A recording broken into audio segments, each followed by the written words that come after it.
Saudações cordiais a todos que estão a assistir-nos a esta hora. Gostaria de informar-vos que teremos uma entrevista com a professora Mariana Brax, da Universidade Federal de Sergipe. A professora Mariana tem estudos focados em África.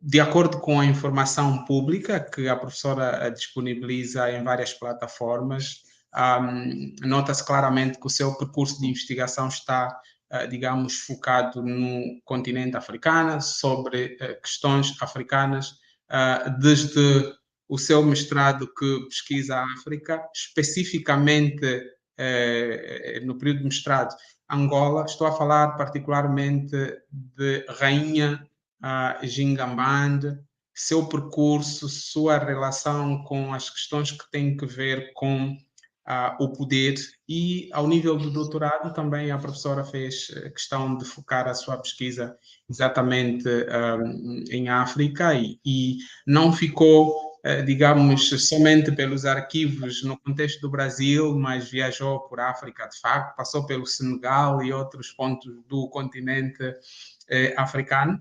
E outro aspecto curioso sobre o qual vale a pena fazer referência tem que ver com o facto de a professora Mariana a fazer questão de analisar estes assuntos com base, digamos, em fundamentos teóricos calcados em África. Portanto, faz questão de referir efetivamente autores africanos. Gostaria de referir que a professora tem uma vasta publicação sobre os temas que pesquisa, vai falar sobre os seus últimos livros, um deles é, por exemplo, Há Mulheres Poderosas, que foca em várias rainhas do continente africano. Há um outro também, uma outra banda desenhada sobre a qual vai também fazer referência e vai certamente mostrar àqueles que estarão a assistir-nos. E gostaria de sublinhar que o livro sobre as rainhas é muito bonito, muito bem ilustrado, com imagens bem conseguidas e acho um livro que vale a pena ler, bastante didático.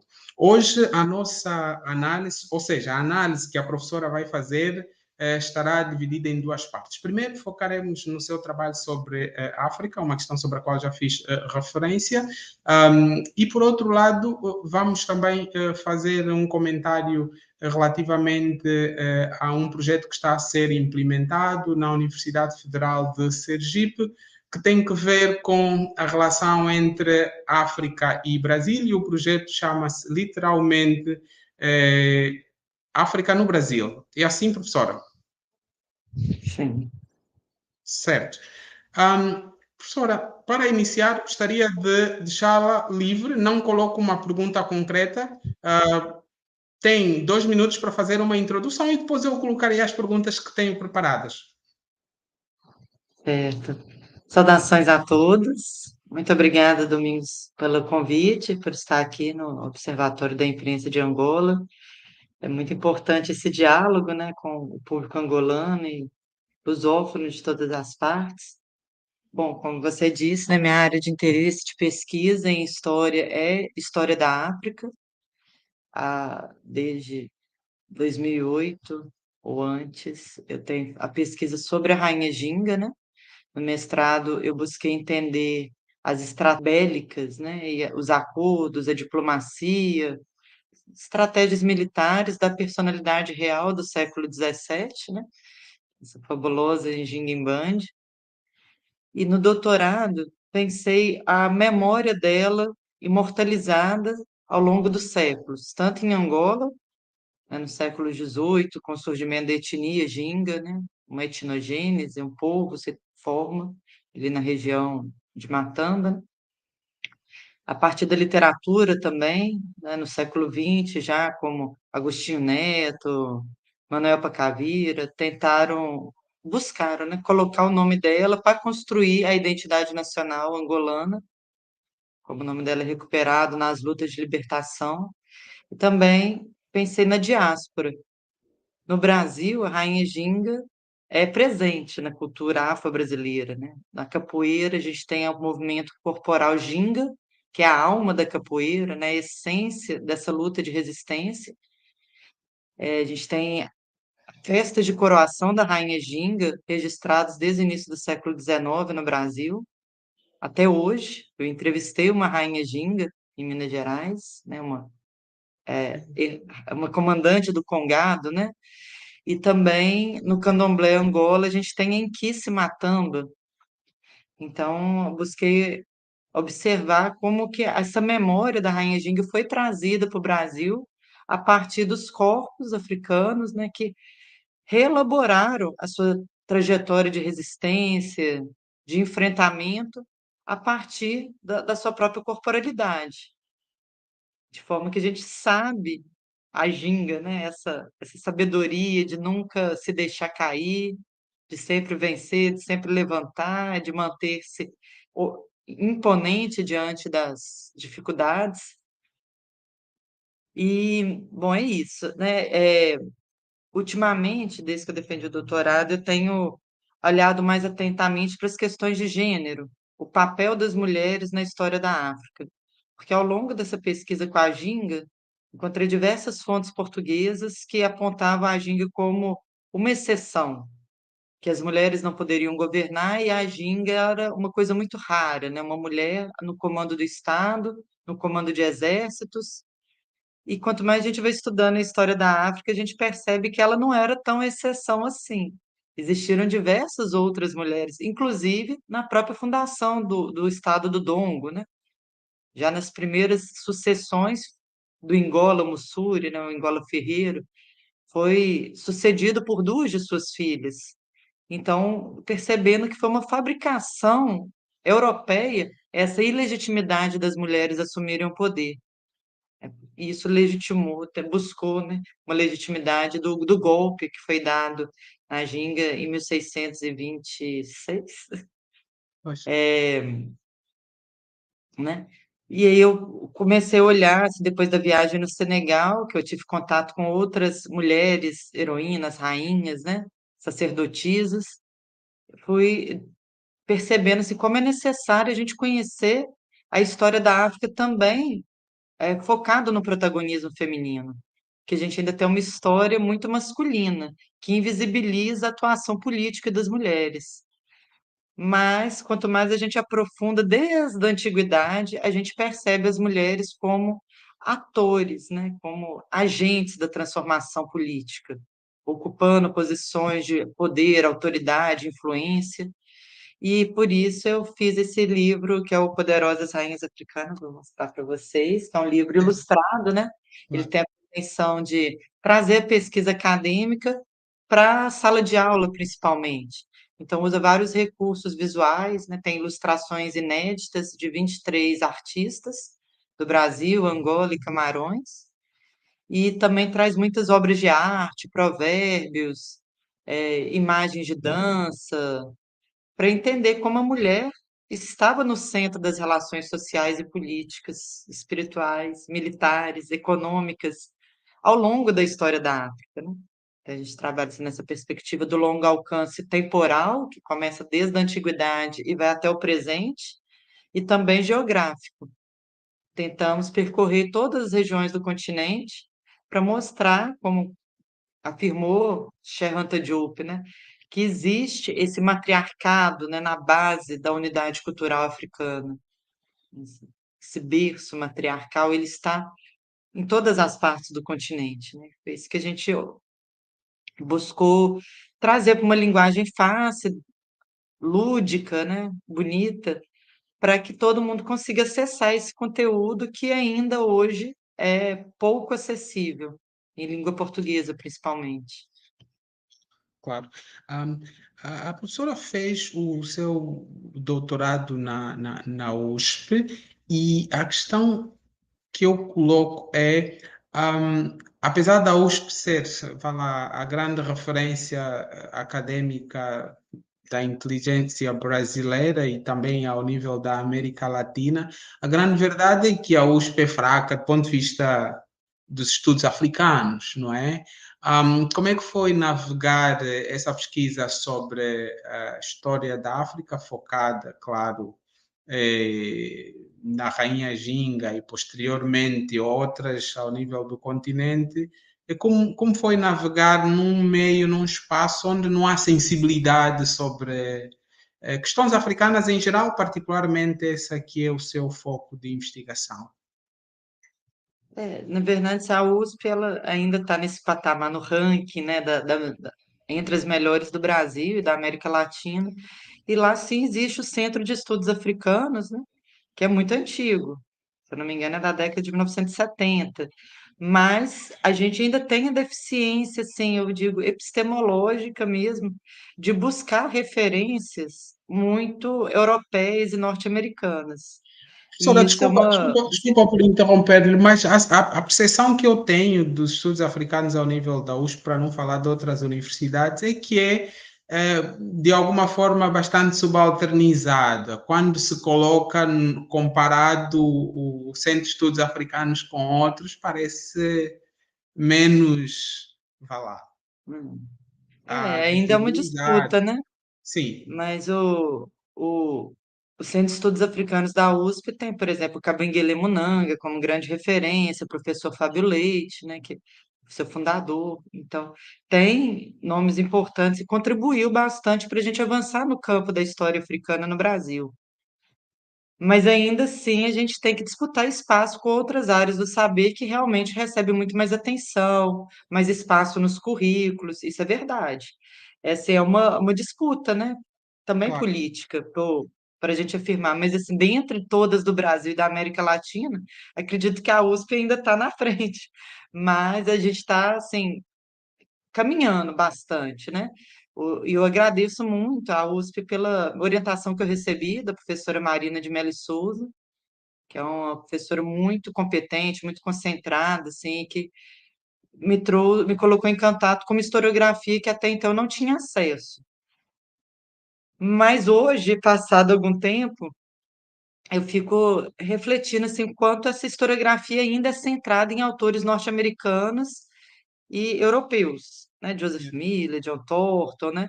É, eu li pouco autores africanos e hoje eu vejo assim, meu compromisso com a produção do conhecimento no Brasil é aproximar do diálogo com os intelectuais africanos, né? A gente tem essa necessidade hoje de construir a nossa epistemologia a partir de conceitos endógenos, né? Como diz o Kizerbo, né? Uma perspectiva africana, né? Como coloca o Yoroki Oeyumi, que é a gente precisa dos conceitos africanos para não cair no risco de interpretar a história africana a partir de lentes e conceitos europeus ocidentais. E hoje, passado algum tempo, eu percebo que ainda a nossa formação não fez essa crítica ainda devida. Hoje, os estudos africanos no Brasil começam a se preocupar com isso, a ampliar o diálogo com os intelectuais africanos, com as universidades africanas, e basear nossa produção em conceitos, em epistemologias, em cosmopercepções alinhadas às sociedades africanas. Então, assim, hoje minha luta pessoal seria para isso. Certo, certo. Professora, embora a sua pesquisa, do ponto de vista, digamos, da linha de atuação, seja, não é, assim, o feminismo no sentido que é abordado no quadro da filosofia do direito, da própria teoria do direito, digamos, da sociologia e da ciência política, mas ao trazer essas mulheres que tiveram um percurso influente de poder, quer queiramos, quer não, estamos aqui perante uma questão interdisciplinar que de alguma forma cruza com a teoria feminista. E uma das questões que hoje é levantada, muitos críticos levantam, mas eu gostaria particularmente de referir-me a Silvia Tamale, uma pesquisadora ugandesa, numa conferência que ela proferiu recentemente na Universidade do Ghana, a propósito de um filósofo ganês do século XVI, desculpa, 17, ela diz que há um grande problema quando se faz leituras sobre questões de género, poder no continente africano usando categorias teóricas europeias, e dá um exemplo bastante simples e claro. Ela diz como é que sociedades matriarcais podem usar categorias feministas ocidentais para analisar o contexto africano. Porque o feminismo, conforme foi trazido pela teoria a crítica europeia, ocidental, é um feminismo que é reação ao patriarcado no contexto ocidental. Portanto, se estamos a falar de gênero no contexto africano, onde as mulheres efetivamente tiveram poder e grande poder, como refere e faz questão de demonstrar as suas pesquisas mediante fontes historiográficas, portanto, o paradigma ocidental de análise, esse feminismo de reação ao patriarcado não se adequa. O que é que tem a dizer sobre isso? Realmente, concordo com a professora Silvia Tamali. Eu não estudo feminismo. Certo. Importante, assim, né? Meu Dizia objeto de estudo não simplesmente é. que a sua pesquisa cruza do ponto de vista É, interdisciplinar. eu não chamaria de feminismo, né? Eu penso assim, estudo das relações de gênero, eu estudo o conceito de matriarcado, né? O que a Ifeanyi Madjumi chama de unidade matricêntrica. Então, eu gosto mais desses conceitos, né? De pensar o exercício do poder político por mulheres. Claro. E esse poder não é necessariamente político, né? A concepção de poder que envolve o poder espiritual, econômico, militar. Então, essa é a concepção mais ampla do que é o exercício do poder, né? Que realmente altera as dinâmicas sociais, que exerce influência, autoridade sobre a O poder sociedade. cotidiano do dia a dia, o que as mulheres fazem nas comunidades para manter toda uma comunidade a funcionar. Sim, então eu pensei, a ocupação do poder do Estado, né? Há Sim, mulheres que dirigiram e comandaram o Estado, mas também pensando no micropoder dentro das famílias, dentro das relações sociais, né? Como a mulher tem autoridade, é a mulher que decide os casamentos, ela decide a distribuição dos recursos, os momentos dos plantios, né? A gente sabe que a agricultura e comércio na África são atividades até hoje essencialmente femininas, né? Concentradas nas mãos das mulheres. E assim, pensando nesse longo alcance, né, na longa duração, a gente percebe que as mulheres nunca estiveram alijadas do poder. Então, o que as sociedades africanas, desde a sua formação inicial dos estados, conferiram posições de autoridade às mulheres, né? O que o Cheikh Diop chama de complementariedade do poder político. Então, você tem o homem, pode até estar na posição de rei, de governante, faraó, mas você tem sua contraparte feminina que dá legitimidade a esse poder, principalmente através da matrilinearidade, né? O poder é passado através do útero, da linhagem materna. claro. Então, é, há muitos anos, Sheikh Diop olhou para essa característica própria da África, que ele chamou de matriarcado africano, onde as mulheres elas têm a centralidade, mas ele deixou isso bem explicitado. Não é o matriarcado africano não é o contrário do patriarcado europeu, onde as mulheres são subjugadas. No matriarcado africano, a mulher não oprime o homem, né? Os dois têm esferas de poder distintas, Mais mas complementares. complementares. Mas a Sim, mulher ainda assim assume a centralidade porque a vida depende da mulher. A mulher gera os filhos e a mulher gera a riqueza material da sociedade através da agricultura. Por isso, assim, são esferas complementares, não há opressão de gênero, mas a mulher é reverenciada como a mais importante. E isso é bem evidente através de provérbios, através de concepções religiosas, né? A deusa mãe, os ritos de fecundidade da terra, né? Então, meu olhar é sobre isso, esse exercício de poder. Aí, o eu entendo assim, foi uma corrente política criada nos Estados Unidos, um contexto bem diferente no século XX, onde as mulheres, principalmente as mulheres brancas, se sentiam oprimidas pelos homens, não tinham os direitos, né, de acesso ao poder, e se mobilizaram para ter, né, direito ao voto, para serem representadas.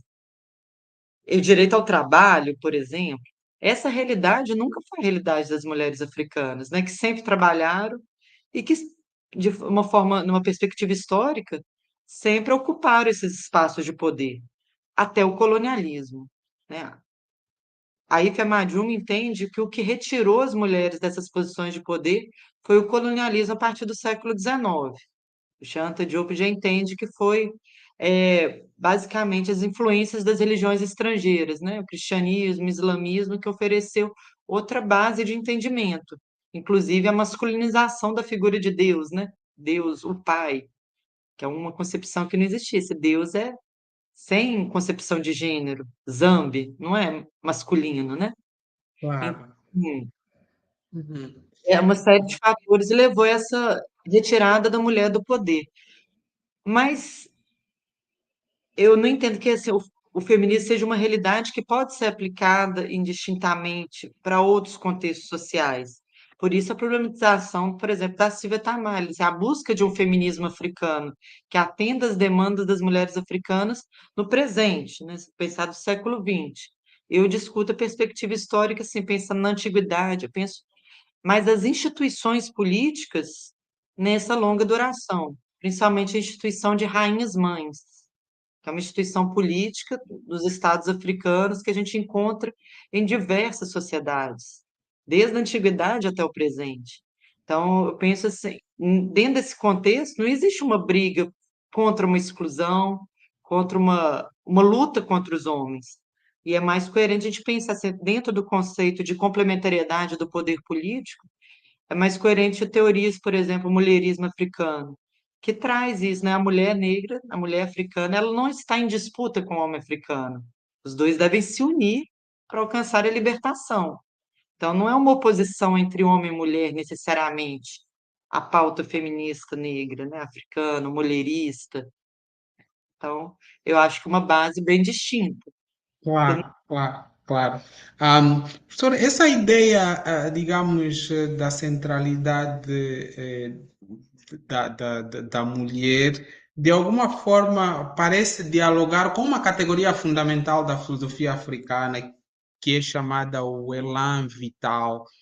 O elan vital é uma categoria muito usada como centro, como vá lá, um ponto fundamental de partida para análise das sociedades africanas, embora seja uma categoria essencialmente,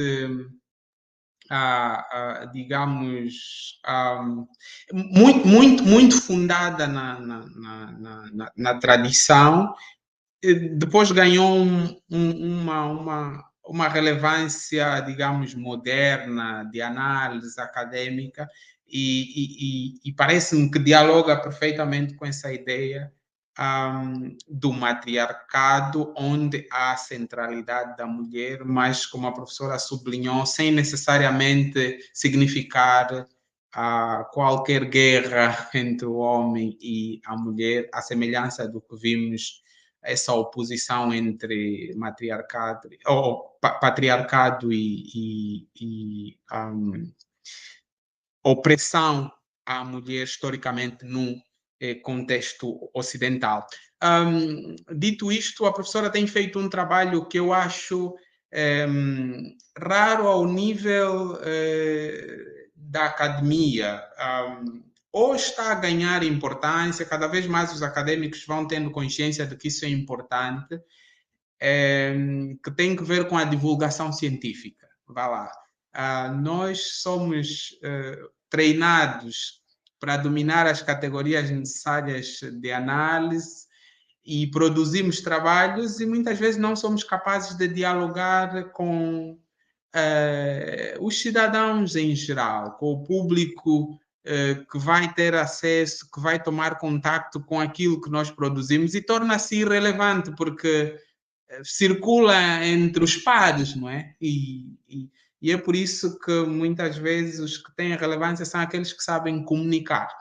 O que quero dizer que o trabalho de divulgação científica que tem feito é importante na medida em que faz questão de publicar os livros num formato que faz com que a maior parte de pessoas possa ter acesso e compreender o que está produzido da melhor forma possível. Por isso, gostava muito que nos mostrasse os livros que tem ali e acho que é mais um elemento fundamental nesse processo de divulgação científica que tem feito. Faz favor, gostaria que a professora mostrasse os livros, as ilustrações que tem, que são muito bonitas.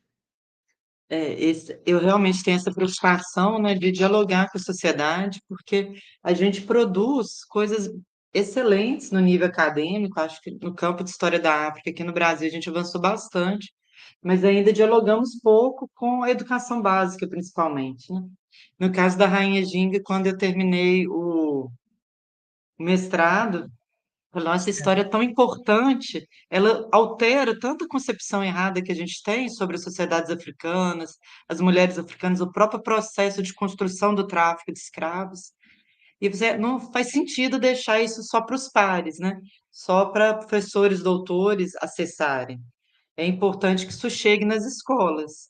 Claro. Hoje sim, hoje a ginga é conhecida no Brasil, assim, diria de uns 5 anos para cá, através também da música popular, a Isa, né? Cinema.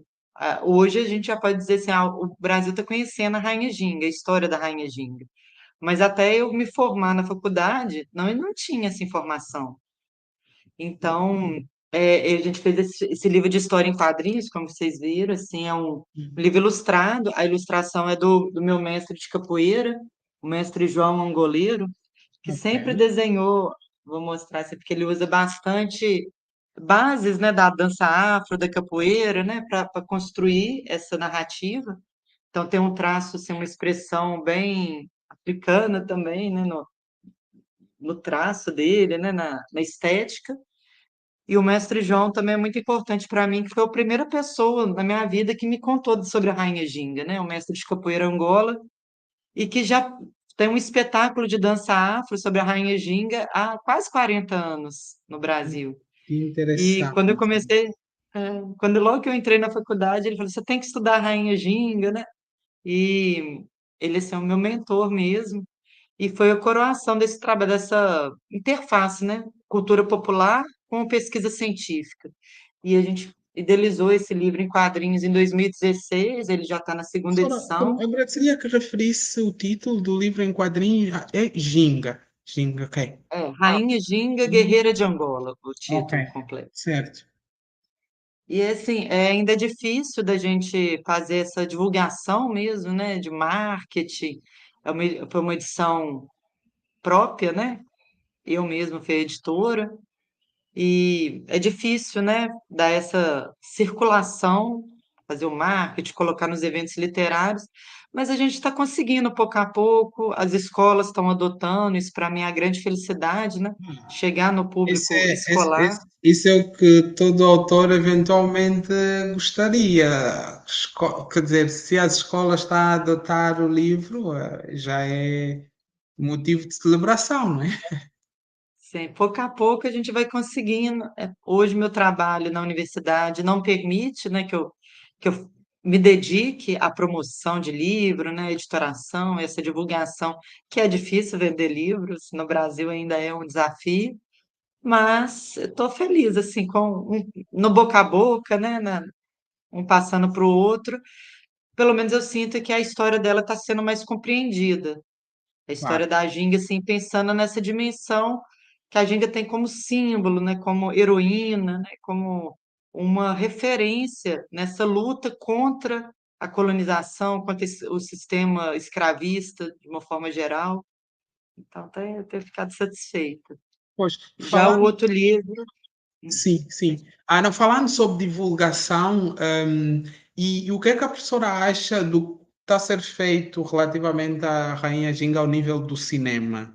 Tem uma percepção crítica e sei que há alguma coisa que tem que ver com cinema em relação à qual a professora esteve envolvida. Se puder sintetizar essa história, agradeceria. Assim, a gente fica muito feliz, né, de ver as rainhas africanas chegando na tela, Netflix, que tem um alcance que eu acredito que nenhum historiador consegue ter, né, entrar em Claro, milhões de casas de uma vez. Então, assim, é uma linguagem que eu gosto muito, né, de pensar o cinema como ferramenta educativa, né, e a construção de roteiros de cinema. Inclusive, eu já tinha, assim, desde 2019, eu tenho um projeto registrado até na Biblioteca Nacional do Brasil, com uma série que chama Poderosas Rainhas Africanas, né, que é a certo, mesma ideia que a Jada Smith teve. Claro que ela é Hollywood, né, claro, outra claro, possibilidade claro. de mobilizar recursos. Mas a Eu fiquei professora também participou como consultora desse projeto, não é? Da Jada. sim, é, aí que está um problema, eu diria assim, que é um problema epistemológico também, né? Que Sim, é a relação que os pesquisadores ou as produtoras do Norte Global têm com os pesquisadores aqui, nós do Sul Global. claro. Porque eu fui, né, eles entraram em contato comigo, né? Eu me dispus a dar uma entrevista, a gente fez um Zoom que foi gravado de mais de 2 horas, e eu entreguei tudo, falei tudo que eu sabia, respondi todas as perguntas assim, e eram perguntas assim, a nível historiográfico, né, densas, né, que exigiam uma mobilização de leitura, de análise mesmo de fontes. Eu entreguei tudo. Claro. E, bom, passado alguns meses, quando eu comecei a ver a propaganda da série, eu entrei em contato com a produtora, que fica em Londres, né, na Inglaterra. Falei: "E aí, vocês vão me dar pelo menos um crédito?"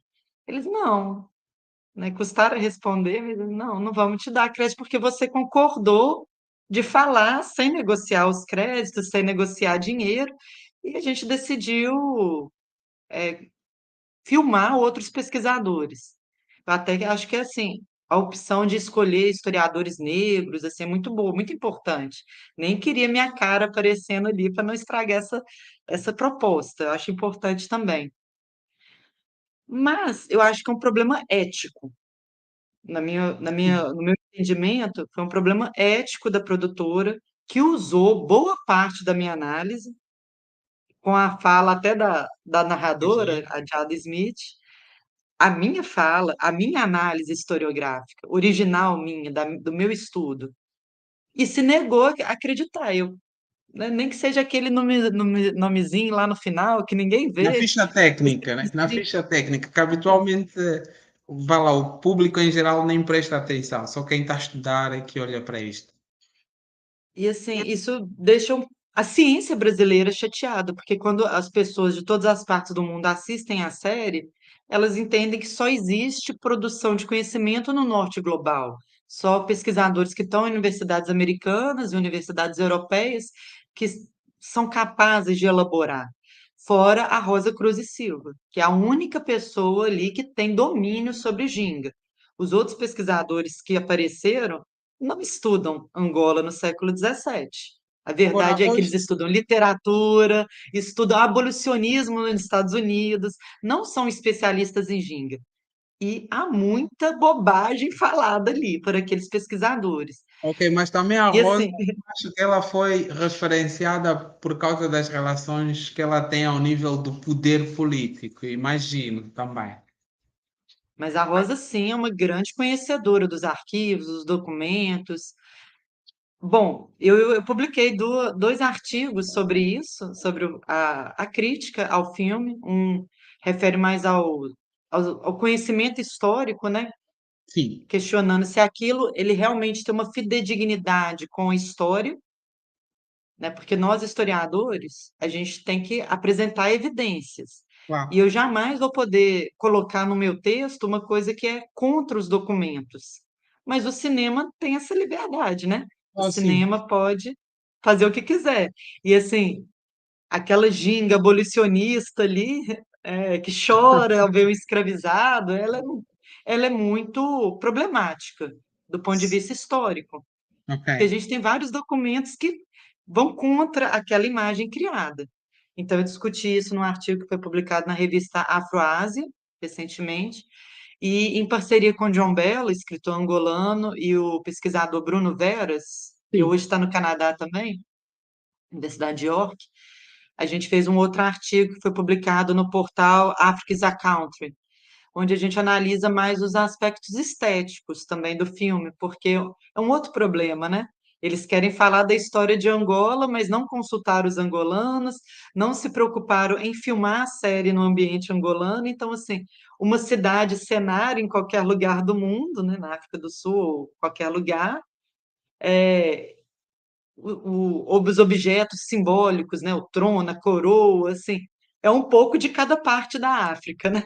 Então, Claro, não é uma representação do poder que era no antigo reino do Dongo, né? claro. E aí apresenta essa África assim, África qualquer, numa África homogênea, tanto faz, qualquer África. É Sem a Hollywood falando de especificações. África, Sim, sim. não é? E é apesar dela ser, agora os leões vão contar a sua história, mas ainda é o leão de Hollywood, né? Você Claro, é até um entende a leão perspectiva. de Hollywood, condicionado por uma mentalidade hollywoodiana. Então, professora, agradeceria que passasse para o outro livro, que tem também ilustrações interessantes. Acho que seria bom, As Poderosas Rainhas Essa parte Africanas. da certo. Esse é um livro assim que foi pensado para chegar no público amplo, né, principalmente os professores, os educadores, e ele traz 30 histórias de mulheres africanas, como vocês podem ver, né, em todas as regiões do continente. E aí a gente convidou artistas do Brasil e africanos também para produzir as ilustrações a partir da descrição histórica, e a gente, além das ilustrações, traz bastante referências assim, de imagens, né, de arte. Essas são fotografias, são fotografias não- feitas diretamente para o projeto. As artes, sim, as artes são exclusivas do projeto. As Sim, fotografias, a gente usou muita imagem dos que estão nos museus em acesso aberto, né? sim. Não Sim. foram fotografias, foram retiradas também do Wikicommons. Está tudo disponível, assim, a maioria dos museus disponibiliza em acesso livre, né? A gente fez essa Certo. pesquisa dessa iconografia da mulher, né, sobre mulheres. Cidade Ginga é maravilhosa, né? Pois é. É, E a explicação, do significado iconográfico de cada imagem? sim, Ok. sim. A gente discute, assim, entenda a imagem também como um recurso didático. A Ah, imagem ela tem capacidade de comunicar os valores, na arte africana, principalmente, né? Comunica os valores estéticos, né? Os valores sociais. Então, a gente trabalha muito dentro dessa perspectiva, né? Da arte como recurso didático, para você mostrar como as mulheres participavam daquela sociedade. A gente usa, né? Tanto as artes como imagens históricas de ritos, né, que no caso assim, é o rito do Kapamend, né, o rito Sande, de iniciação feminina. Se pensa nos ritos também como uma forma de exercício do poder. Imagens diversas, por exemplo, selos, o selo da Habla Pocu. Então, buscamos um repertório vasto dessa iconografia que é capaz de comunicar a importância da mulher nessas 30 sociedades. ok. Então, As 30 sociedades a que a professora referiu nesse projeto, quais são os países exatamente? Falou de todas as regiões, mas é possível verificar os países? então, a gente começa em Hatshepsut, lá no Egito Antigo, na Kemet, no século XV a.C., as Candaces, no reino de Kush, século I, mais ou menos, Aishekili, no reino do Kanem-Bornu, no século XV, Maqueda, na Etiópia, né, o reino de Sabá, no século X a.C., aí Dina al-Karina, a rainha Imazing, né, berbere, no século VII, Sarroína Magu, do povo Asnan, na região do Níger, no século XIX, Indatei Ala Wolof, no reino do Senegal, né, no atual país Senegal, o Reino do Halo, no século XIX. Aline Sitoé Diatta, que é minha tema de pós-doutorado, né, do povo Dioula, também no Senegal. As Oquincas dos Bijagós, em Guiné-Bissau. Yenenga, no Burkina Faso, no século XII. Mamioco, de Serra Leoa, povo Mende, no século XIX. Nana Yaxantewa, de Gana, no século XIX. Abla Poku, a fundadora do povo Baulé, na Costa do Marfim, no século XVIII. As Arroce, né, as guerreiras do Daomé, do século XVII ao século XIX, né, do povo Fon. Morema Adiossoro, do povo Yorubá, a heroína fundadora do século XII. Iobaídia, do povo Edo, do Reino do Benin, né, atual Nigéria, século XVI. Amina de Zazal, Haussá, no século XVI. A Nhanereu e a Guerra das Mulheres Ibo, no século XIX. Quimpa Vita também, né, Bakongo, o atual Angola, República Democrática do Congo, né, no século XVII, XVIII. Luê Jaconde, também, né, do povo Lunda, de Angola, leste de Angola, né, República Democrática do Congo, Zâmbia, século XVII. Jinguimbande, no século XVII, né, Reino do Dong e Matamba. Muhumusa Nyambing, que é do povo Baquiga, Ruanda, Uganda, ali na fronteira, no século XIX. Bibi Titi Mohamed, a mãe da nação da Tanzânia, no século XX, né, no processo de descolonização. Josina Machel, também Moçambique, né, no século XX. A Sivangila, do povo Iaô, do norte de Moçambique, no século XIX. A Navalona, Malgache, em Madagascar, no século XVIII. A Neranda Nyaksana, povo Shona, no Zimbábue, no século XIX. Labotsebene Nduli, do Eswatini, povo Swazi, no século XIX. Nandi Zulu, mãe de Shaka Zulu, no povo Zulu na África do Sul, Sim. no século XVIII. E as Mudad, as rainhas da chuva do Lobedu, na África do Sul, atualmente, no presente. Então, assim, né, Ótimo. pensando esse Obrigado, professora. Desculpa por interromper. Faz favor, pode continuar. muitas dessas, vocês percebem assim, que não são rainhas do jeito que o português entende, né? Na nossa Claro. linguagem portuguesa. Sim, Por exemplo, Josina Machel, sim, pode falar que percebi. ela era rainha, mas a gente faz essa discussão teórica também, né? Por que chamar de rainha? Não existe uma palavra na língua portuguesa capaz de dar conta desse tamanho poder que essas mulheres exerceram. Então, o que mais se aproxima, né, desse exercício do poder feminino seria rainha, mas a gente traz essa discussão assim no campo das teorias, né? Os títulos que essas mulheres tiveram, né? Candace, Magira, Cambola, Lingola, né? Linger, pensando assim, o significado desses títulos nas línguas originárias. Claro. O Yeyumi faz essa discussão, né? Obá. Obá não é um título generificado, né? O inglês traduziu Obá por rei, mas não é necessariamente rei, não é um título que tem a ver com gênero, como Angola, né, no Reino do Dongo, não pode ser traduzido como rei, como os portugueses fizeram, né? Claro. A ginga era uma Angola que ninguém ousa pôr a mão, estava isso no documento, ela é Angola. Então, não é um título de gênero, como a gente sabe também que existiram diversas cambulo no Reino de Matamba. Então, eram mulheres que exerciam esse poder com o título de cambulo. Então, a gente faz essa discussão, o que que cada título desse significa na sua própria sociedade e tenta pensar esse poder mais amplo. É claro que Josina Machel não era uma monarquia, mas é dentro do contexto ali de libertação em Moçambique, ela exerceu esse poder, autoridade, influência, que colocou ela no máximo patamar que a mulher pode exercer de poder político.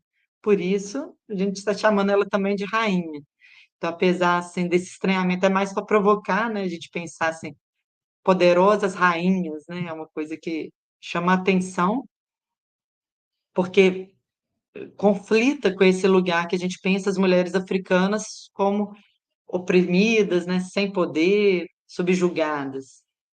Mas também faz essa discussão, porque que a gente está refletindo essa posição social das mulheres, né?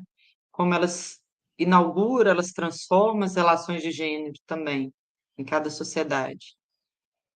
E para além de biografias, né? O que a gente discute não é apenas a vida da mulher, né? Hatshepsut em si, mas pensando o estatuto da mulher, da realeza, né? No caso, no Egito Antigo.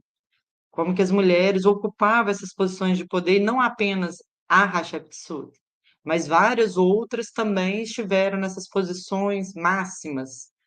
E mesmo quando ela não ocupava o poder de faraó, né, de rainha, ali como regente, ela também exercia poder e autoridade, né? Ela influenciava as decisões do rei. Então, essa complementariedade do poder, ela existe. A mulher está ali sendo ouvida, sendo consultada, articulando relações entre as autoridades locais e entre os estados, né? Uma política internacional era feita por essas rainhas mães. Mesmo quando a gente olha para o estado e quem está ocupando a posição máxima é um homem. A gente tem que perceber que junto daquele homem tem uma rainha mãe, né? Essa grande mulher que está articulando as relações políticas. E isso é um ponto comum em diversas sociedades africanas, né, que vem, é um olhar que Chantal Diop já teve, foi desenvolvida por outros autores, né, principalmente olhando para a antiguidade africana, mas ainda assim é muito desconhecido do público lusófono. A gente tem pouco acesso a essas mulheres, então é realmente importante a gente perceber que essa exclusão da mulher dos espaços de poder é uma fabricação muito recente, inclusive, né? Se a gente olha a longa duração, isso é nos últimos minutos, nos últimos séculos. Se eu pensar os mais de 5.000 anos da história africana, a mulher esteve nessa centralidade das relações políticas e sociais, né? Com o monopólio, muitas vezes, do poder espiritual, né? As sacerdotisas, as incorporadores que estavam ali em relação com esse poder político também. Então, uma longa história que precisa ser conhecida pelo público mais amplo, né? Não apenas os historiadores acadêmicos. Esse trabalho de divulgação que está a fazer e que certamente ajuda a chegar ao público mais amplo, tendo em conta, digamos, o elencar dessas rainhas africanas sobre as quais acaba, de referir, faz-me lembrar o problema da representação, mais no sentido, um, digamos, dos estudos culturais e como a representação joga um papel fundamental ao nível do imaginário, não é? Sobretudo das novas gerações. E eu estava a pensar, imagina um projeto em que os proprietários dos meios de produção, na linguagem marxista, adotassem, por exemplo, a elaboração, a fabricação, queria dizer, de bonecas, né, para as crianças, sejam elas brancas, negras, asiáticas, marrons, vá lá, bonecas com essas mulheres todas que acaba de referir. Seria muito interessante do ponto de vista da representatividade, da construção de um imaginário, diríamos, mais bonito para o mundo, mais pacífico, não é? E quando a Inclusive, professora. é uma iniciativa que até já existe. Lá no Camarões, a ministra da Descolonização, ela está fazendo uma série de bonecas que chama, inclusive, boneca Ginga, boneca Boa, Nzinga, né? por E é acaso muito não, linda, assim. não sabia e acho muito interessante que esse projeto esteja em curso. Obrigado pela partilha, professor. Isso também faz parte do processo eh, de construção de um mundo melhor, claro, a partir Com dessas, certeza. dessas, dessas outras narrativas, não é? Que não podem ser vistas como narrativas alternativas, mas narrativas inclusivas que dialogam todas num nível de igualdade.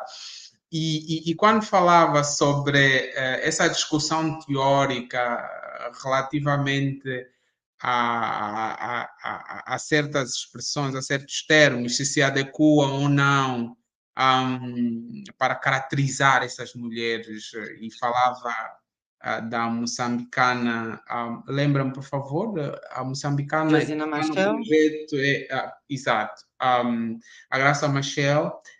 Ana Lembra, Josina. Josina, sim, lembra-me, Josina.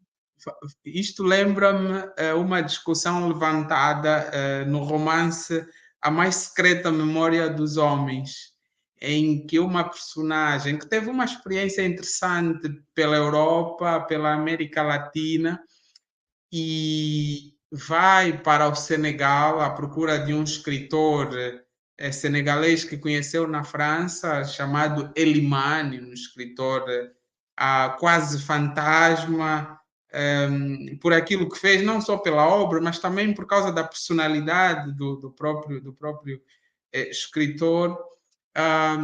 Durante 2 anos procura, o escritor não encontra e depois decide percorrer várias comunidades do Senegal, e quando se dirigia às pessoas perguntava por um poeta, conhecem um poeta com este nome? E as pessoas olhavam de forma assim estranha e apresentavam pessoas, mas eram declamadores de cânticos, griotes, e diziam, mas o que é que eles estão a entender por poeta? É para reafirmar mais ou menos a legitimidade da discussão sobre o sentido das palavras em determinados contextos, não é? E não temos necessariamente de aceitar uma narrativa hegemônica aplicando indistintamente a todas as geografias.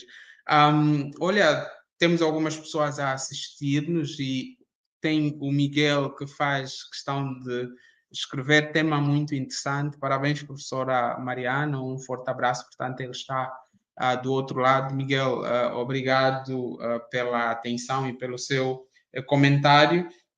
Professora, tem muitos trabalhos publicados, para além dos livros, tem artigos, claro, não é possível, digamos, falar sobre tudo que produziu, e por isso vamos para outro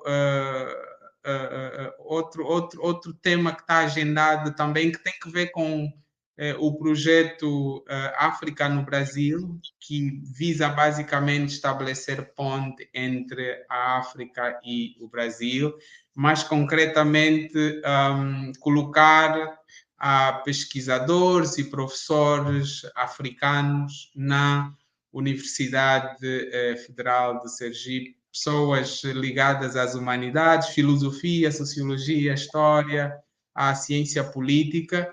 Por favor, gostaria que a professora descrevesse os objetivos do projeto e como está a decorrer. Isso aí. Primeiro, saudar meu amigo Carlos. Bom te ver, prazer. É, obrigada por estar aqui. Bom, esse projeto chama África no Brasil, Tecendo Redes de Solidariedade. Ele foi um projeto aprovado no edital da CAPES, que é a agência que fomenta a pesquisa no Brasil, onde o objetivo era que o Brasil oferecesse refúgio a pessoas que estão passando por conflitos, né, situações que ameaçam sua existência, e né, o objetivo é o Brasil oferecer asilo para professores, doutores, refugiados. E a gente construiu aqui na Universidade Federal de Sergipe o projeto para a gente atender professores do continente africano, né? Que estão ali em situação de guerra, com dificuldades extremas. O edital foi aprovado ainda no ano passado, e depois de um longo processo, a gente conseguiu selecionar o professor Ducídio Cossa, que vem de Moçambique, ele já está aqui no Brasil. E a gente está dando uma disciplina para a Rede Nacional do Profhistória, que é o mestrado profissional em ensino de história, né, o programa anfitrião desse projeto. E, além da Universidade Federal de Sergipe, participam desse projeto a Universidade Federal de Alagoas, a Federal do Recôncavo Baiano, a Federal da Bahia e a UNEB, Estadual da Bahia. Então, a gente vai construir atividades de extensão em todas essas instituições. E o objetivo do projeto é justamente, ao receber essa pessoa, assim, que estava, é um ativista político, né, estava sofrendo diversas ameaças de vida devido aos seus posicionamentos políticos, ao recebê-lo, a gente também aprende bastante, né? Principalmente dentro do foco que é tecer um novo repertório para as ciências humanas, olhar para a África. A gente percebe que conceitos como ancestralidade, espiritualidade, intersubjetividade, né, as próprias relações de gênero, elas são estudadas, né, na história, antropologia, com viés ainda reducionista europeu. Então, se a gente quer estudar sociedades africanas, a gente precisa elaborar esses conceitos pela perspectiva africana.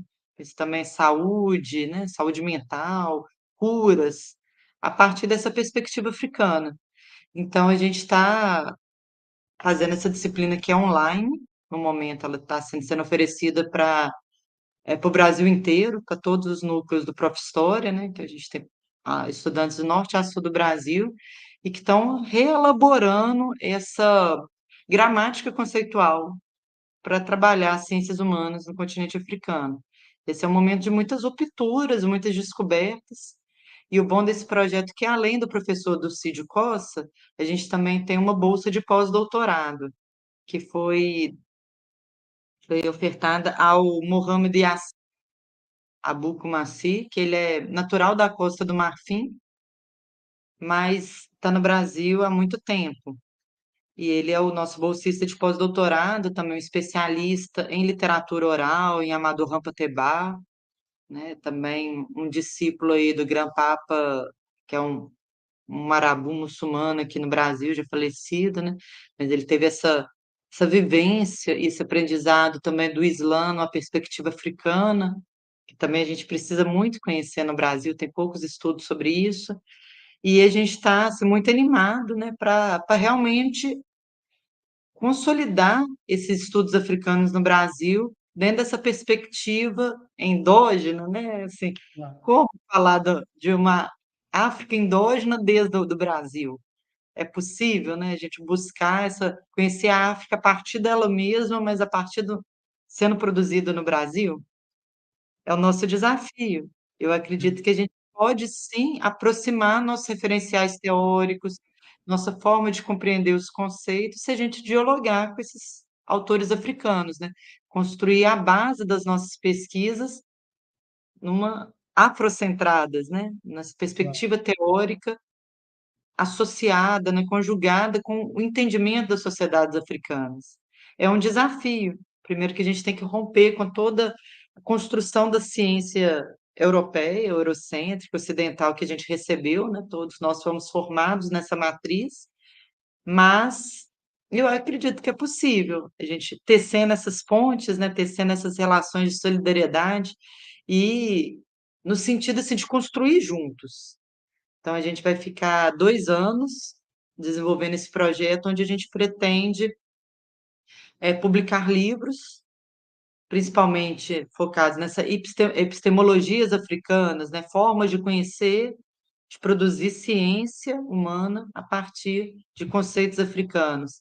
E nossa intenção é convidar autores africanos, traduzir referências teóricas importantes, né, autores africanos, para colocar em circulação no Brasil, para que a gente possa ter acesso mesmo a essas perspectivas e dar uma guinada, né, uma virada nos estudos africanos nessas relações sul-sul, rompendo com a tutela dos autores europeus, que a gente percebe muita interpretação equivocada, há muito olhar ainda estereotipado, né, muitos conceitos, assim, incomoda demais. Recentemente eu estava na Guiné-Bissau fazendo pesquisa e, né, o tema era o tráfico de escravos, mas na biblioteca, de uma instituição de pesquisa na Guiné-Bissau, eu só encontrei obras coloniais que ainda estavam falando assim que os povos da Guiné são canibais.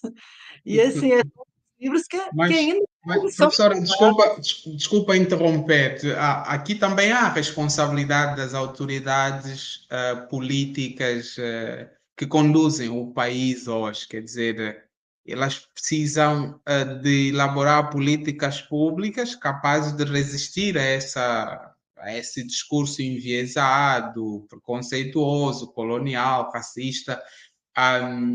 Eu acho que aqui também é preciso responsabilizar essa gente que tem o poder político e não tem consciência do papel que deve desempenhar. O Mohamed Mandane, um professor excelente ugandês que está atualmente radicado na Tanzânia, dá aulas na África do Sul e também nos Estados Unidos, ele costuma dizer que as ideias que não são institucionalizadas não são sustentáveis e não conseguem gerar impacto necessário, não é? Impacto adequado. Eventualmente pode haver algum impacto, mas o impacto que se estende no tempo pressupõe que essas ideias sejam institucionalizadas. Quer dizer, todo esse discurso contemporâneo sobre descolonização pressupõe que hajam políticos sérios, não é? Que de alguma forma resistam a isso que a professora encontrou, não é? Isso é culpa também dos que têm é, poder nesses países. é o que está ali disponível para se fazer pesquisa ainda hoje, né? Ainda hoje, essa produção colonialista é as referências que estão disponíveis. Eu acredito assim, aí que eu entendo o papel do Brasil nessa construção, né, dessa nova epistemologia para os estudos africanos. Porque, assim, considerando a situação política, econômica, por exemplo, da Guiné-Bissau, a capacidade do Estado hoje de investir em pesquisa e produção de conhecimento, elaboração de livros é muito restrita, né, do ponto de vista objetivo, né, material. E aí que eu entendo assim que o Brasil pode favorecer da gente construir essas pontes, né, construir parcerias institucionais para a gente produzir pesquisas em conjunto, né, elaboradas por pesquisadores brasileiros em conjunto com pesquisadores africanos, para a gente montar uma matriz descolonizada. Mas isso E não esse, pode, do meu ponto de vista, isso não pode desresponsabilizar as elites que detêm o poder hoje. Porque mesmo uma relação de parceria entre o Brasil, vá lá, como a professora colocou, e a Guiné-Bissau, do meu ponto de vista, não solucionará o problema. É preciso que haja posicionamento à semelhança, por exemplo, da elite política sul-africana, que está a fazer coisas sérias, não é? E que está a trazer, sim, que disponibiliza, eu diria, rios de dinheiro para a investigação ao ponto de impactar no conhecimento global, né? sim. E, de outro Seria o modo, ideal, realmente. claro, É, claro. Então, investimento maciço em educação, sim, em mas está muito pesquisa. distante da realidade atual, Sim, claro, convenhamos, né? eu estou a sonhar, é isso que eu gostaria que É, a Guiné-Bissau fizesse. eu Mas, concordo, tem que infelizmente, investir. na ausência de governantes sérios na Guiné, projetos dessa natureza podem ser úteis em pequena escala, claro. Professora, uma pergunta sobre sustentabilidade. Falou em 2 anos e o projeto só tem 2 anos e encerra, ele não se prolonga no tempo, não vão abrir novos editais para novos pesquisadores e por aí além? Como é que será? Falou em 2 anos, eu pensei, o projeto só tem 2 anos? Esse projeto específico, esse edital, é para desenvolver em 2 anos, Ok. mas é possível de abrir novas frentes. O que a gente quer fazer assim, é estender os benefícios desse projeto para ações mais duradouras.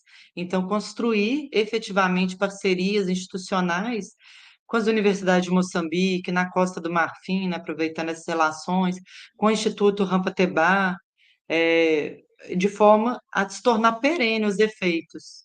Claro. Hoje, uma das minhas atuações dentro da Universidade Federal de Sergipe é provocar esses acordos institucionais também com universidades africanas. Então, a gente acabou de assinar um acordo de cooperação com a Universidade Assane Seck, no Senegal. Agora, em dezembro, a gente está construindo um evento conjunto, né? Que nossa função vai ser transmitir as conferências pro YouTube, né? Que são importantes pesquisadores que trazem essa perspectiva africana. Então, a gente está assim, buscando construir junto.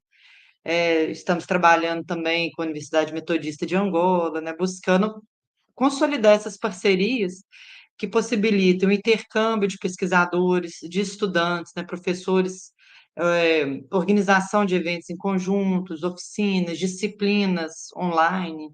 Hoje é uma possibilidade, né? Ao mesmo tempo, eu estou falando com os estudantes de Angola, de Moçambique e do Brasil. A gente está construindo parcerias com o INEP na Guiné-Bissau. Então, assim, o meu trabalho hoje também é articular essas parcerias com o Sul Global, né? Certo, Brasil, África. claro, claro. Ahm, essa parceria Sul-Sul, imagino que é isso que a professora queria dizer. Prof, gostaria de agradecer mais uma vez pela disponibilidade, por partilhar conosco uma síntese da sua rica pesquisa e esse projeto.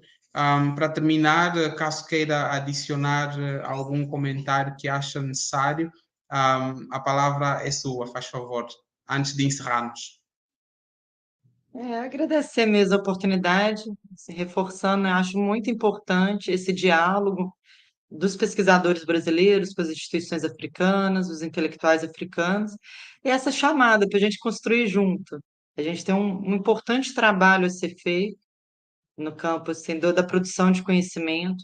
Eu acredito que isso tem um grande potencial transformador para a sociedade brasileira e para as sociedades africanas, porque são histórias muito importantes que, né, apontam para essa resistência, para essa fortaleza do gênio africano. E, infelizmente, a gente não conhece essas perspectivas. Nossas bibliotecas ainda são lotadas de livros que vangloriam o colonizador. Então, a gente tem um grande trabalho a ser feito, e eu acredito realmente que darmos as mãos, né? Porque o Brasil é africano, né? Essa cultura africana, ela está no Brasil, ela modela a nossa forma de perceber o mundo também. Então, para descolonizar as mentes, eu acho que é muito importante a gente dar as mãos, aproveitando-se que o Brasil, nesse momento, agora, né, a partir desse governo que assumiu esse ano, está investindo, retomando os investimentos na educação, na produção de pesquisa. Então, eu vejo assim, a potencialidade do Brasil é favorecer as instituições africanas, no sentido assim, de estabelecer projetos conjuntos, intercâmbios, parcerias, seminários. A gente tem um grande potencial e muito trabalho a ser feito. Então, agradeço a oportunidade. Recentemente, o Lula, quando esteve em Angola, ele dizia para a gente do mundo empresarial: olha, vocês não têm grande espaço, os europeus não os querem, portanto, vamos estabelecer ponte com a África. Então, se o Lula se dirigia ao mundo empresarial, nós puxando a brasa para a nossa sardinha também, que achamos ser um mundo essencial para sociedades melhores, acho que sim, que a professora tem razão. Temos de fazer coisas concretas e não ficarmos só pelo discurso, claro. E uma das coisas concretas é esse projeto que está em curso. Professora, agradeço mais uma vez pela disponibilidade. Acabamos de entrevistar a professora Mariana Brax, que é doutora em História Social pela USP, o seu mestrado também é em História Social e tem vindo a pesquisar, digamos, História da África, particularmente as rainhas, e tem, diria, se me permitir, uma grande preferência pela Rainha Ginga, não é? A Rainha Ginga angolana, embora o livro mais recente da professora faz referência a muitíssimas outras de várias regiões do continente africano, passando por diferentes séculos. Para aqueles que nos acompanharam, agradeço também. Para aqueles que não puderam cá estar nessa hora, isto estará disponível nas redes sociais do Observatório, no YouTube, no nosso site e também no Facebook. Professora, mais uma vez agradeço e obrigado. Muito obrigada.